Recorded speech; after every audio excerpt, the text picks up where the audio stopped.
Papaya is just on the counter. Thanks, love. You shouldn't be here, Rafi. But I live there. 214 Jameson. Not for long, you don't. Get out.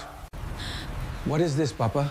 Elena, after all this time. It says for you. I understand now, hija. We have to fight this.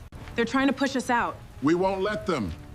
This evidence proves a breach. We have a case. We're all in this together. Everything's okay now, Mia. Yes, Dad. Everything's okay.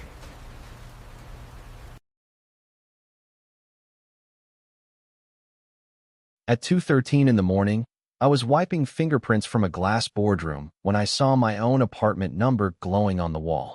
Unit 6B, 214, Jameson Avenue. Final holdout. Removal required before financing approval. For a moment, I thought exhaustion had finally begun inventing things.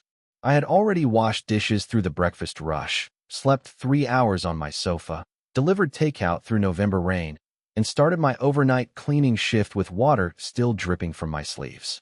But the address did not disappear when I blinked. It stayed there, beneath a polished rendering of a new luxury tower with warm balconies and happy people holding wine glasses above a neighborhood where people like me were quietly being removed. My cart stood beside me, filled with garbage bags, disinfectant, and half-empty bottles of sparkling water left behind by men whose discarded lunches cost more than my weekly groceries. Behind the glass, Toronto shimmered through rain, cold and expensive, and almost beautiful enough to forgive. I had cleaned that view every night for 11 months. I had never known the company paying me minimum wage to polish its floors was the same company trying to take the last place my wife had ever called home. A leather briefcase clicked shut behind me. I turned and saw Colin Mercer, the executive whose name appeared on every meeting schedule, stepping back into the room for his phone. His charcoal overcoat was dry. His shoes had never touched a flooded streetcar platform. He glanced at the screen, then at me. Cleaning staff should not be reviewing client materials, he said, as calmly as if I had left a streak on the glass. I lowered my eyes. Sorry, sir. I was collecting the cups. He picked up his phone and walked past me without recognizing my name, my face, or the damp work gloves covering my hands. To him, Unit 6B was an obstruction. To me, it was the kitchen where Elena had taught our daughter to make rice without measuring water. It was the window where my wife used to sit with tea after her care home shifts, watching the 504 streetcar pass in the rain. It was the chair no one had sat in since she died. When I reached Parkdale just before dawn, an envelope waited under my apartment door. Renovation notice. Relocation required. Mia was asleep on the sofa with her nursing textbook open against her chest. I folded the letter before she could wake and slid it inside my wet jacket. Then I stood in the dark, listening to the radiator knock behind Elena's empty chair, and understood the truth at last. I had not been working 3 jobs to keep my apartment. I had been working 3 jobs for the people planning to take it from me.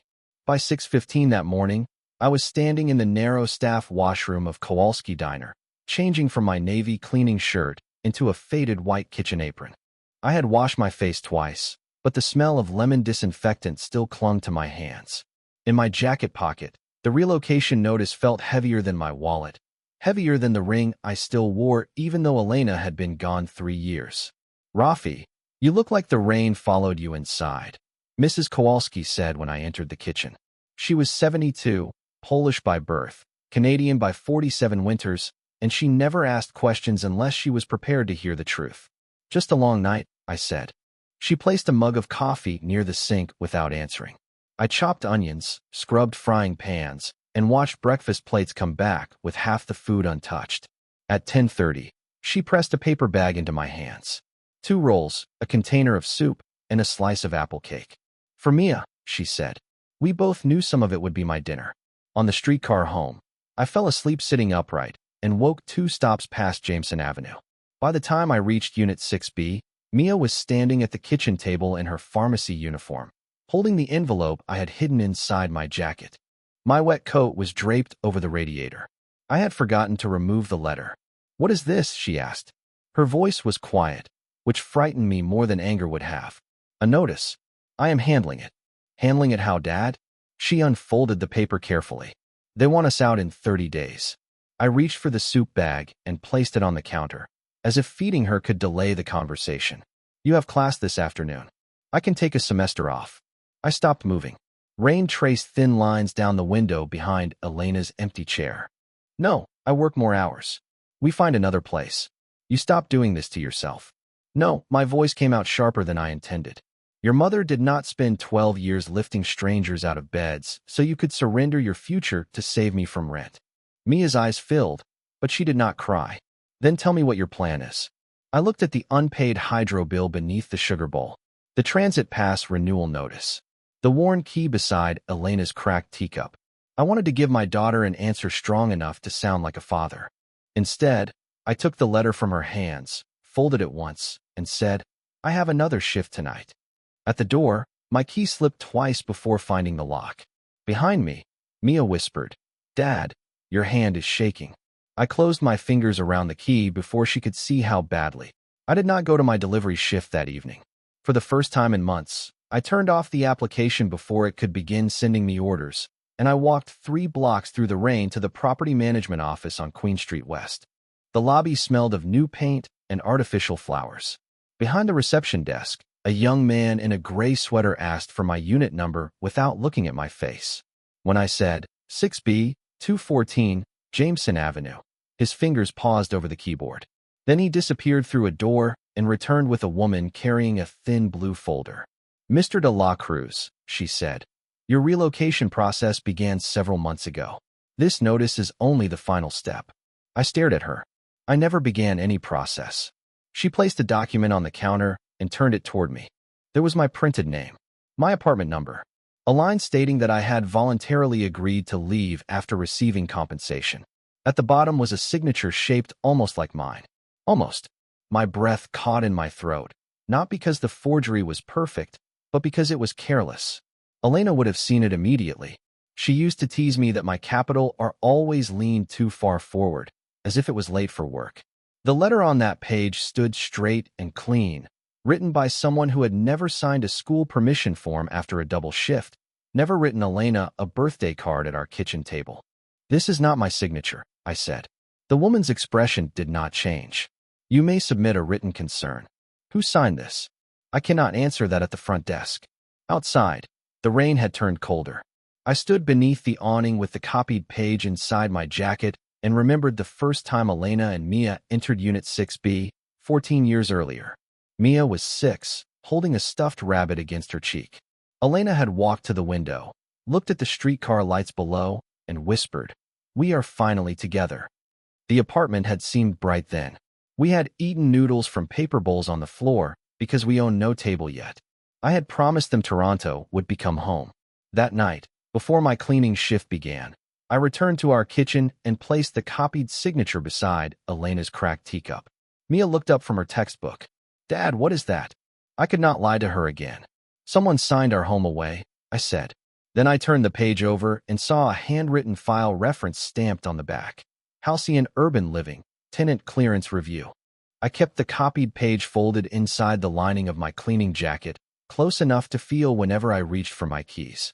Mia wanted me to stay home, to call someone, to stop walking back into the building whose name was stamped on the paper that tried to erase us. But at 9:45 that night, I boarded the King streetcar in my wet uniform and watched Toronto slide past in blurred blue and orange lights. I needed to see what Halcyon knew. More than that, I needed to know how far they had already gone. The 37th floor was still occupied when I arrived. Men and women in tailored coats stood around the glass boardroom with sparkling water, catered sandwiches, and a scale model of a building I recognized immediately. Our building. Except the cracked balconies were gone. The narrow laundry room where Elena once waited beside me on Sundays had become a fitness lounge. The small patch of pavement where Mia learned to ride a bicycle had become a landscaped entrance with valet parking. Across the model, silver letters read Harbolite Residences. Luxury living redefined. I lowered my head and pushed my cart toward the executive washrooms, moving slowly enough to hear voices through the boardroom door. We are one signature away, Colin Mercer said. Once the final protected tenant vacates, the lender releases the next phase of financing. A woman asked, and if he challenges the relocation agreement? Colin gave a quiet laugh. He works 3 jobs. He is behind on utilities. People in his position do not challenge anything for long.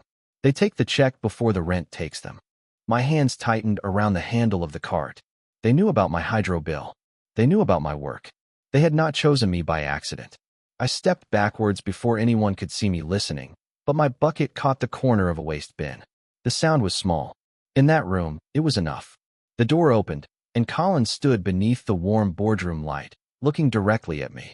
His expression changed only slightly when his eyes moved to my name badge. Rafael de la Cruz, he said, slower this time. Jameson Avenue. I did not answer. Behind him, my home stood in miniature beneath perfect white lights. Colin walked toward me and held out one hand. Your access card. Sir, you will be assigned to another floor beginning tonight. This area contains confidential redevelopment material.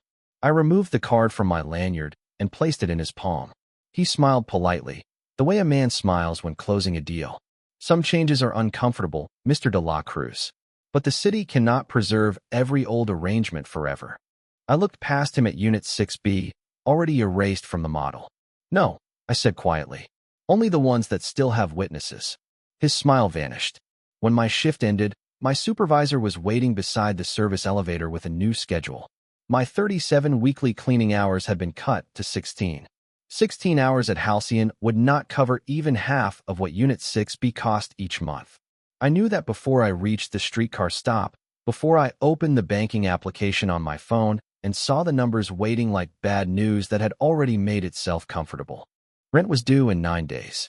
The hydro payment was overdue. My bicycle battery needed replacing, but I could not afford to stop delivering meals long enough to repair it properly. So I did what tired people do when they are given an impossible calculation. I worked harder. For 4 nights, I accepted every delivery request the application sent me. I carried Thai noodles through freezing rain to glass condominiums along the waterfront. I delivered steak dinners to balconies with outdoor heaters glowing above empty chairs. At one building, a young man in slippers opened the door while laughing into his phone, took the food from my hands, and closed the door before the lift had even returned. The tip appeared on my screen 30 seconds later. $1.25. On the 5th morning, I dropped a stack of breakfast plates at the diner. Nothing shattered, but the sound brought Mrs. Kowalski rushing from the register. She looked at my face, then at the way I gripped the counter. Sit down, Raphael. I cannot. I have orders to finish. You cannot help your daughter if you collapse in my kitchen. I wanted to tell her that stopping frightened me more than falling. Instead, I apologized, finished washing the pans, and left with soup I did not remember accepting. When I opened the door to Unit 6B that evening, the apartment looked unfamiliar. Cardboard boxes stood beside the table. Mia was wrapping Elena's cracked teacup in newspaper. The chair by the window had been pulled away from its place. What are you doing? I asked. Being realistic, she said, without turning. We cannot afford this place now. We need to pack before they force us out with nothing ready. I set the soup down too hard. Put the chair back. Dad, put it back. She turned then, her face pale with exhaustion that should never have belonged to a 20-year-old. Mother is not in that chair. She is not in these walls. She is gone, and you are disappearing right beside her. The room became silent except for rain against the window and the uneven knocking of the radiator. I sat on the edge of the sofa because my legs no longer trusted me. Mia covered her mouth, immediately sorry, but neither of us could take the words back. After a long moment, she lifted Elena's chair to return it to the window. One leg caught against a loose section of radiator cover. As Mia pulled it free, a narrow cardboard box slipped from behind the curtain and fell onto the floor between us. Dust coated the lid. Across the top, in Elena's careful handwriting, were 7 words that made Mia stop breathing. For Rafi, if they try to erase us. Mia lowered herself onto the floor beside the box as if sudden movement might make it disappear. For 3 years, I had believed Elena left behind only hospital receipts, photographs, and the silence that settled into every room after she was gone. I had never imagined she had been preparing for this. The lid opened with a dry scrape. Inside were folders arranged by date, each one labeled in her careful handwriting. No heat, January 2021. Water damage, March 2021. Relocation calls, do not agree. I lifted the first folder and found photographs of frost gathering inside Mia's bedroom window during a Toronto cold snap, copies of registered letters, and repair requests marked received but never completed. In another folder, Elena had written down every call from building management offering money for us to leave. Beside the final entry, her pen had pressed so hard it nearly tore the paper. They stopped calling it an offer today. They called it our only sensible choice. Mia covered her mouth. She never told us. I knew why. Elena had spent her whole life protecting us from the weight she carried. Even while her health was failing, she had let me believe the leaking ceiling, the broken lift, and the weeks without reliable heat were neglect. Not pressure, not a strategy. At the bottom of the box lay our original lease, sealed in a plastic sleeve, along with a typed letter Elena had never mailed. If anything happens to me, do not let them say we chose to leave. Unit 6B is protected. They need our consent, and I did not give it. Neither did Rafi. My name blurred in front of me. Mia placed her hand over mine. Dad, this proves you did not sign that paper. The next afternoon, instead of going to sleep after the diner, we carried Elena's box to a community legal clinic on Queen Street West. A woman named Nadia Ramon read silently for nearly 20 minutes, pausing only to compare my forged signature with the lease. When she finally looked up, her face had gone still. Mr. de la Cruz, this is not only about your apartment. She tapped a spreadsheet Elena had printed years earlier, listing several units and relocation offers. If these tenants were pushed out using false consent records, Halcyon may have misrepresented the entire building as voluntarily cleared. Can you stop them? Mia asked. Nadia closed the folder gently. I can try, but we need current evidence, and we need people willing to speak. That night, as I climbed the stairs to Unit 6B, I heard someone crying quietly near the mailboxes. Mrs. Baptiste from Unit 4A stood beneath the flickering lobby light, holding an envelope identical to mine. She looked at me with frightened eyes. Raphael, she whispered, they say I agreed to leave. I never signed anything. Mrs. Baptiste invited me into Unit 4A with the caution of someone who had learned that even hallways could listen. Her apartment smelled of peppermint tea and damp plaster. On her kitchen table lay the same relocation form I had received, bearing a signature she said she had never written. The next evening, I knocked on 3 more doors. Mr. Campbell in Unit 2C showed me photographs of mold spreading above his granddaughter's bed after maintenance ignored his calls. The Horvath family in Unit 5D had signed papers they believed were repair authorizations because no one had explained the documents clearly. By the end of the week, Mia and I had carried 6 folders to Nadia's clinic. 6 homes. 6 lives reduced to forms Halcyon believed no one would question. Nadia copied everything and told us to say nothing until she could file the proper complaints. But silence had protected Halcyon longer than it had protected any of us. On Friday night, when I arrived for my shortened cleaning shift, my access card no longer opened the service entrance. My supervisor met me in the lobby without his usual greeting. Mr. Mercer wants to see you upstairs. The 37th floor looked different when I entered as a tenant instead of a cleaner. The boardroom table shone beneath warm lights. Colin sat at one end with a folder in front of him and the Toronto skyline spread behind him like something he owned. You have been approaching residents, he said. I remained standing. I have been speaking to my neighbors.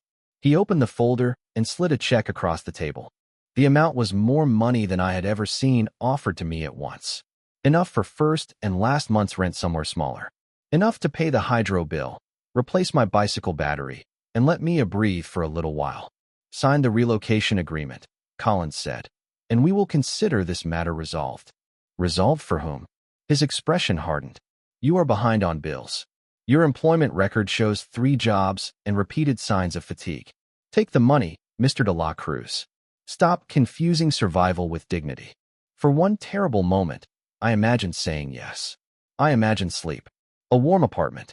Mia no longer watching my hands shake. Then I saw Elena's handwriting in my mind, pressed deep into paper because she had known this day would come.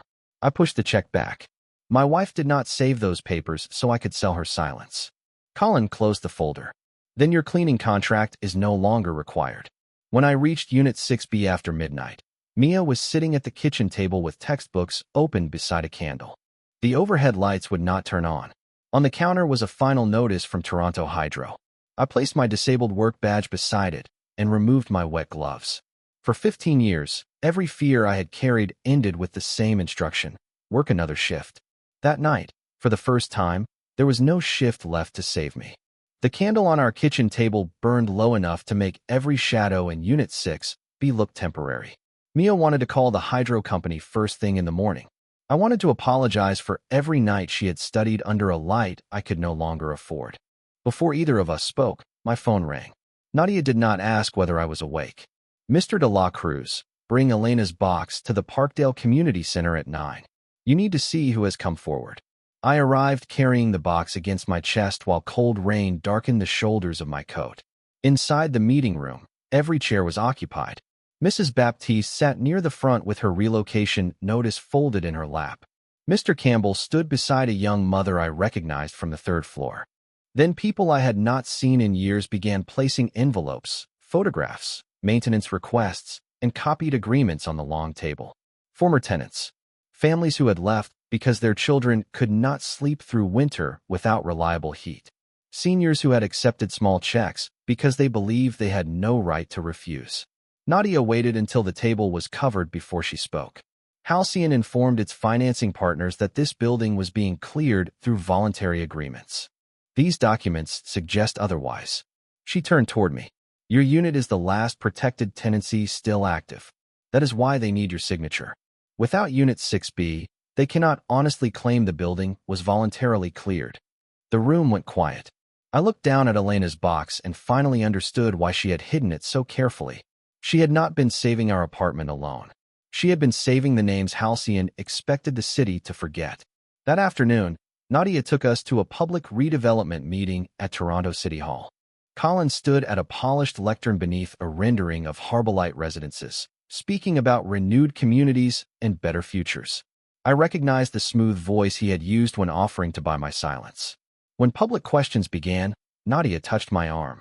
My legs felt weak as I walked forward in my old winter coat, carrying Elena's box. Colin saw me and stopped smiling. I placed the forged agreement on the table, then the photographs, then the signed statements from tenants who had been told their homes were already lost. "My wife worked in this city until her health failed," I said. "I cleaned your offices until you learned my address." Neither of us agreed to disappear. Behind me, Mrs. Baptiste rose from her chair. Then Mr. Campbell. Then the Horvath family. One by one, the people Halcyon had reduced to empty units stood where the lenders and city representatives could see them. Colin said the documents required review. Nadia answered that formal complaints had already been filed. The meeting chair suspended the development review pending investigation. Outside, the rain had not stopped. My electricity was still off. My job was still gone. But as Mia took my hand on the City Hall steps, Nadia hurried after us with one more paper in her folder. "Raphael," she said, breathless, "there is something else Elena filed before she died. Something Halcyon never expected us to find." Nadia opened the folder beneath the shelter of City Hall while rain tapped against the stone steps around us. Inside was a stamped application Elena had filed 8 months before she died, requesting recognition of our building as affordable rental housing at risk of displacement.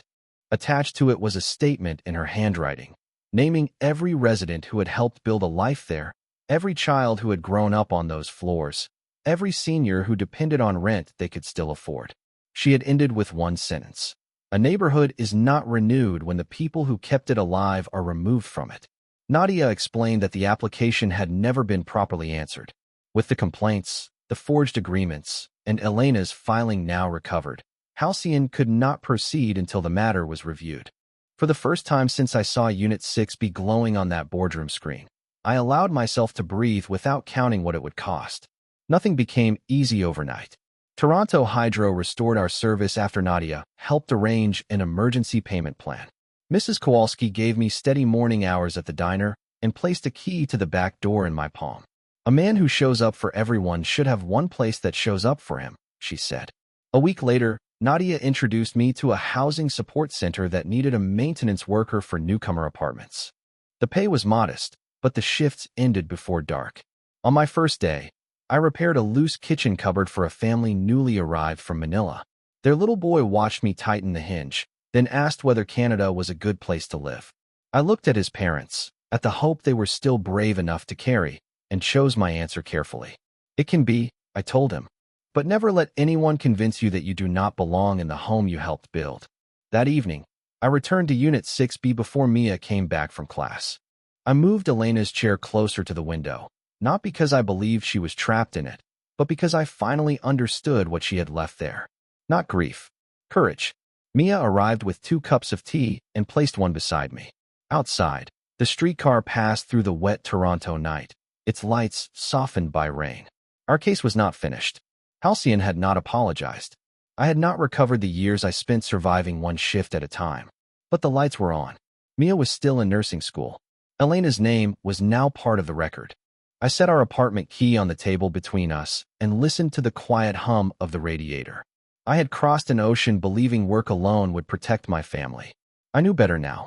Sometimes a dream does not survive the way you imagined it. Sometimes it becomes smaller, harder, and more honest. But that night, behind the rain-covered window of Unit 6B, it was still alive.